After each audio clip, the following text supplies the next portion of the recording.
Diceritakan dulu ada satu orang punya utang 500 dinar. Dia punya utang banyak sama orang, kemudian datang waktunya semua pada nagih, maka dia kebingungan, nggak punya uang. Akhirnya dia pergi ke salah seorang saudagar, dia pinjam uang 500 dinar. Diberikan sama saudagar tadi. Sebelum diberikan ditanya, kapan mau kau kembalikan uang ini?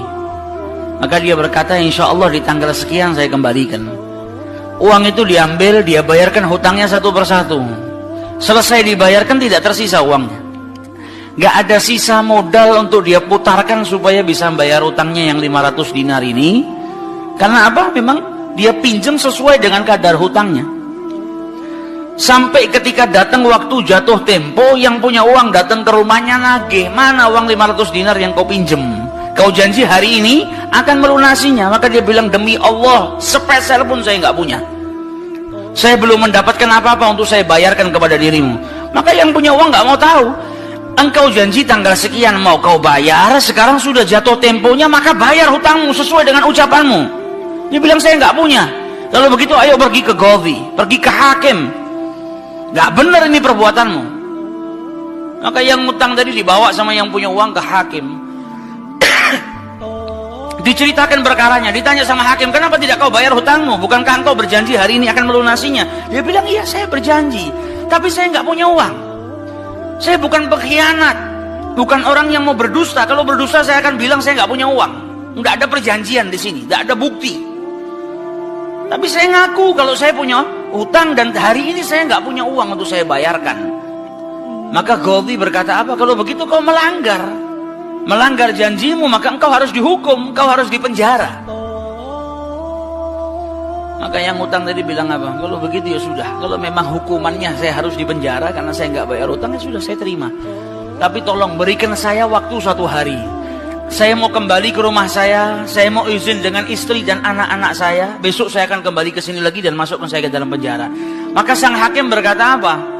Bagaimana mungkin saya bisa percaya dengan dirimu? Siapa yang menjamin dirimu? Kalau ada yang menjamin kau bakal kembali ke sini, maka saya lepaskan.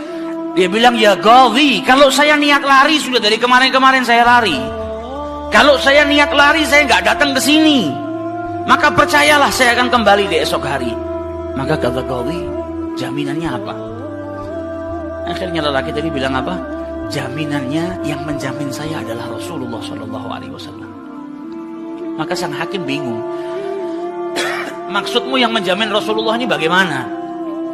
Dibilang, ya hakim, kalau saya besok nggak kembali ke tempat ini, saya bersedia ditolak menjadi umatnya Nabi besar Muhammad SAW. Ini tidak main-main sumpahnya. Dan ini bukan sembarang orang, memang orang yang soleh.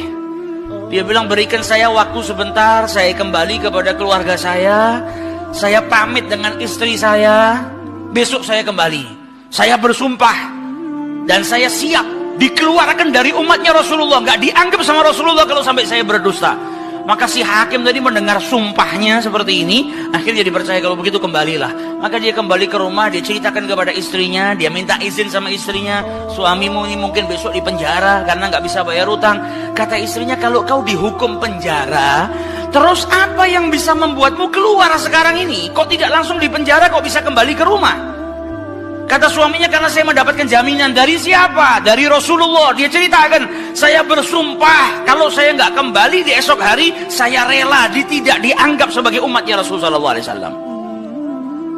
Maka istrinya berkata, selagi engkau ini mendapat jaminan dari Rasulullah atau kau menjaminkan Rasulullah SAW, maka ayo kita perbanyak sholawat. Semoga Nabi besar Muhammad SAW benar-benar menjamin dirimu. Sholawat itu manfaatnya besar. Sholawat ini berkahnya luar biasa. Maka si suami sama si istri kemudian diperbanyak sholawat, membaca sholawat yang sangat banyak sampai mereka akhirnya tertidur. Yang laki yang punya utang tadi ketika tidur mimpi berjumpa dengan Rasulullah SAW. Dan Nabi dalam haditsnya telah bersabda, man ra'ani fakat ra'ani haqqa. Siapa yang mimpi berjumpa dengan diriku, maka sesungguhnya itu aku. Karena syaitan gak bisa menyerupai Nabi besar Muhammad SAW.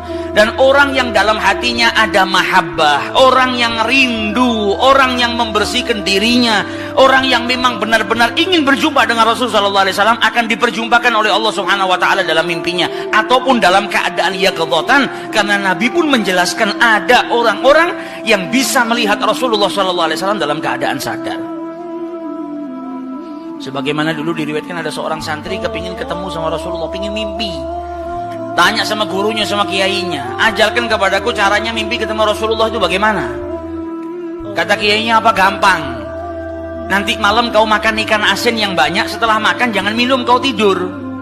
Maka dia bingung, apa hubungannya ikan asin dengan mimpi ketemu Rasulullah? Praktekkan.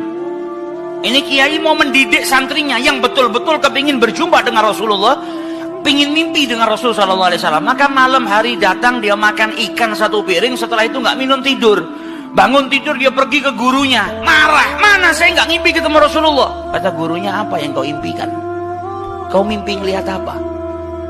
Kata santri tadi, saya mimpi ngelihat laut, ngelihat sungai, ngelihat hujan, ngelihat air terjun. Kata gurunya, karena sebelum tidur yang kau rindukan adalah air. Kau makan ikan asin sehingga kau kehausan. Yang kau rindukan dan kau dambakan air. Maka apa yang kau rindukan dan apa yang kau dambakan datang dalam mimpi. Coba setiap kali kau tidur kau rindu dengan Rasulullah. Coba setiap kali kau tidur kau ingin sekali dan minta sama Allah Subhanahu Wa Taala akan diperjumpakan dengan Rasul Sallallahu Alaihi Wasallam. Maka kau akan diperjumpakan dengan Nabi besar Muhammad Sallallahu Alaihi Wasallam. Nah, ini yang diajarkan sama para ulama. Ini yang punya utang tadi mimpi ketemu Rasulullah Sallallahu Alaihi Wasallam. Dalam mimpinya apa kata Rasulullah? Kau jangan takut, jangan gelisah. Orang yang mahabbah, baca sholawatnya bukan sekedar baca, tapi baca dari lubuk hatinya, baca dengan penuh kecintaan. Mimpi berjumpa dengan Rasulullah dan berkahnya sholawat tadi bisa menyelamatkan orang, hajat-hajatnya bisa dikabulkan, dapat pertolongan dari Allah Subhanahu Wa Taala. Maka dalam mimpinya Rasulullah bilang apa? Besok pagi kau pergi, idhab ilal wali, pergi ke gubernur di tempatmu itu. Bilang sama gubernur tadi, Rasulullah mengucapkan salam kepadamu. Dan sampaikan kepada si gubernur, kalau setiap hari dia bersolawat kepada Rasulullah sebanyak 1000 kali, itu solawatnya sampai kepada Nabi Muhammad. Dan sampaikan kepada si gubernur, tadi malam dia itu kebingungan, baca solawat sudah 1000 atau belum. Ada salah dalam menghitung, sehingga dia itu gelisah, saya sudah 1000 atau belum. Maka sampaikan kepada gubernur itu, bahwasanya solawatnya sudah sampai 1000, jadi dia nggak perlu gelisah. Bangun dari tidur, dia mau kembali ke Gaudi, tapi sebelumnya dia pergi ke wali, pergi ke gubernur tadi. Sampai di rumahnya gubernur, dia sampaikan, wahai wali, wahai gubernur, Rasulullah menitipkan salam kepadamu. Kaget dia. Orang yang selama ini dia solawati, gubernur ini gubernur yang cinta kepada Rasul Sallallahu Alaihi Wasallam, tiba-tiba ada orang yang datang bawakan salam dari Rasul Sallallahu Alaihi Wasallam. Nabi Muhammad berkata kepadamu, wahai gubernur, solawatmu yang kau baca 1000 kali setiap hari sampai kepada Rasulullah. Dan tadi malam ketika engkau kebingungan solawatmu itu sudah 1000 atau belum, ternyata sudah 1000. Nabi ngabarkan kau jangan takut, jangan gelisah, karena solawatmu seperti biasa, istiqomah kau baca, jumlahnya sudah 1000. Dan Nabi Muhammad minta engkau bantu diri saya untuk melunasi hutang. Maka saking gembiranya dapat salam dari Rasulullah, dapat kabar kalau solawatnya yang selama ini dia baca sampai kepada Rasul Sallallahu Alaihi Wasallam. Ditanya utangmu berapa? 500 dinar. Diambilkan 500 dinar dari Baitul Mal. Setelah itu diambilkan lagi 2500 dinar dari uang pribadinya. Ini hadiah buat dirimu karena kau datang bawa kabar gembira kepadaku, yaitu Rasulullah Sallallahu Alaihi Wasallam mengucapkan salam kepadaku. Mahabbah. Kita belum tentu, kalau mungkin andai ada orang yang mimpi berjumpa dengan Rasulullah, kemudian Nabi mengucapkan salam kepada kita, belum tentu kita bahagia sampai bisa mengeluarkan harta seperti itu. Tapi orang-orang yang mahabbah, kecintaannya sama Rasulullah luar biasa. Maka dia pulang dari rumahnya si gubernur tadi bawa uang 3000 dinar. Utangnya cuma 500 dinar. Berkat sholawat dia bisa melunasi hutangnya. Maka dia pergi ke rumah qadhi, sebagaimana janjinya dia akan kembali.